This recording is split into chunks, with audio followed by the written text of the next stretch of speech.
Hello everyone and welcome back. Today we've got the Prot Warrior Survival Guide for Uldir ready to go. Now for the first boss, Talak, the only thing you really need to know is that if you are doing the mace placement and the absorption of the blood puddles, every now and then you are going to need to stand on a puddle in order to absorb them a lot better. During this time you should pop Spell Reflect and Ignore Pain spam in order to reduce that magic damage as much as possible. Second boss on this list is Mother. Now with Mother, regardless of if you're tanking Mother or tanking the ads, whenever you cross over between the two rooms, you should actually be using Spell Reflect to reduce that magic damage. You also have to guarantee dodge every single sanitizing strike if you are tanking Mother. And if you are on ad duty as a tank, then you should be picking up Stormbolt and Bounding Stride to give you more mobility and a ranged stun as well to make sure that the ads don't cast. Up next, we have Zekvos. Now for Zekvos, you want to use a Spell Reflect on the first Void Lash, and as part of that combo with one Void Lash, one Shatter, and a second Void Lash, you want to guarantee block for the Shatter that is going to reduce the damage it does to you by a lot. Also for the second Void Lash, since you use Spell Reflect on the first one, just make sure that you have a fresh Ignore Pain ready to go for when that goes out on you to reduce that damage taken. Up next is Fetid Despoiler. I consider this boss on Heroic a Prot Warrior killer, so if you are taking Thrashes on Heroic, make sure you guarantee block every single time a Thrash goes out. So whether you're using Shield Block or Bolster, if you do not guarantee a block or have another big cooldown, then the Thrash is going to one-shot you on Heroic. So if you do run out of charges for Shield Block and Last Stand, then what you need to use is Shield Wall. If that is down as well, at this point you have to resort to outside help, call out for a healer cooldown, something like Iron Bark, Life Cocoon, Guardian Spirit, anything like that. And in conjunction with using the healer cooldown, you should be using all of your rage for Ignore Pain to reduce as much of that incoming damage as possible. Now if you are taking the Thrashes on normal mode or LFR, then when you run out of blocking, what you can do is actually just use Demoralizing Shout and Ignore Pain to reduce that incoming damage, and that should be enough. The most important thing to drive home here when tanking Thrashes for Fetid Despoiler is to not waste a single charge of Shield Block or to waste your Last Stand. This means that when Fetid Despoiler is eating the ads or casting his Frontal Cone or casting the knockback effect, you are not going to be using any new charges of Shield Block or using a brand new Last Stand. This is reserved exclusively for when that Thrash is about to go out on you. Also, do not be afraid of having communication with some healers in the group and asking for their external cooldowns, because tanking the Thrashes can lead to one-shots very easily if you do have those gaps in mitigation. Also, if your global cooldown rotation allows it, getting a fresh Ignore Pain up right before the Thrash goes out is going to reduce that Thrash damage by about 20 to 30k depending on your strength, so try to get that Ignore Pain out right before that Thrash goes out on you as well. And just remember, if you don't block it, have another big form of cooldown up.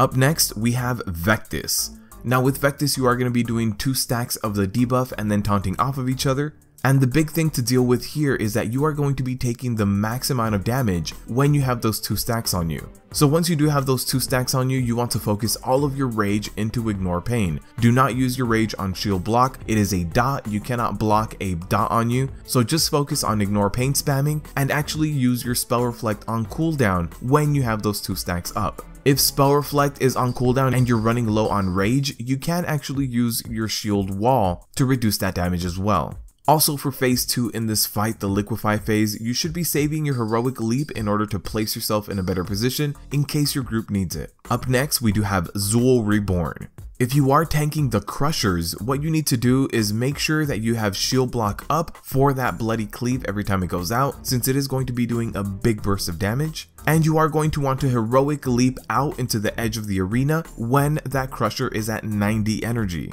The big thing in this fight is going to be the Rupturing Blood debuff in phase 2. And once you have your stacks of Rupturing Blood up on you as a tank, you should be going up to 3. You are going to be focused on surviving that dot debuff damage. The other tank should taunt off of you, and what you should do at this point is focus all of your rage on Ignore Pain. So try to generate as much rage as possible and dump it all into Ignore Pain in order to stay alive. And if you are still going down, which is very common with this debuff, then use Shield Wall or Last Stand in order to reduce that damage or increase your HP pool so that your healers have time to catch up. One additional thing is if you have a paladin in your group, you can call out for a bop or a blessing of protection, and what this will do is immediately drop the stacks of the debuff of you, the damage that it does, and it'll actually drop the pool that this debuff drops off. So when you call out for a bop, make sure you're in the edge of the arena, but having a paladin is going to minimize that damage taken by a lot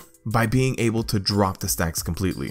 Up next, we do have Mythrax. Whether you're tanking Mythrax or the big ad in phase 2, they both are going to be doing Essence Shear. What you need to guarantee is that you have Spell Reflect up every single time that Essence Shear goes out on you, and the cooldown is short enough to be up every time, and that is going to reduce the damage of that shear by a significant amount. If you can also fit it into your rotation, try to pop Ignore Pain right before that as well. And if you are not active tanking or if the big ad is down in phase 2, what you can do is use your Heroic Throw to help break people out of the mind control bubbles. Heroic Throw is no cooldown and big range, so you should be able to help break people out. Lastly, in this raid we do have Cahoon.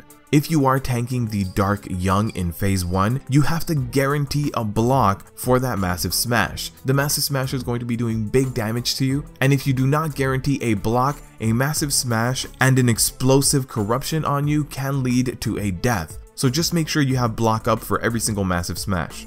If you are helping run the orb on any of the upper platforms, then I do suggest using both of your charges first in order to help get the best position possible. And if you are infected by explosive corruption either in phase 1 or phase 2, then make sure you use Spell Reflect when that goes out on you and start pulling more rage to Ignore Pain in order to mitigate that dot debuff damage. In phase 2 and 3, all you have to do is when you're active tanking, rotate your cooldowns as much as possible and Spell Reflect and Ignore Pain spam the corruption debuff. But honestly, if you taunt off at 5 or so stacks, you should be able to survive by rotating your cooldowns. This is going to be doing big damage to you and Cahoon does hit very hard. But with anger management and with short cooldowns, you should be able to survive. Now in phase 3, you do also have the AoE fear that Cahoon throws out. As a protection warrior, you don't need to look away if you have Berserker Rage up. So if you do have that up, pop that right before the cast goes out, you'll be immune to the fear and you can continue DPSing. That is going to do it for the Protection Warrior Uldir Survival Guide. If you like my content, like what I do, want to help support the channel, go ahead and visit my Patreon link down below. I also stream every Wednesday and Friday here and on Twitch, so follow me on your favorite platform. Thank you guys for watching, and as always, good luck tanking out there.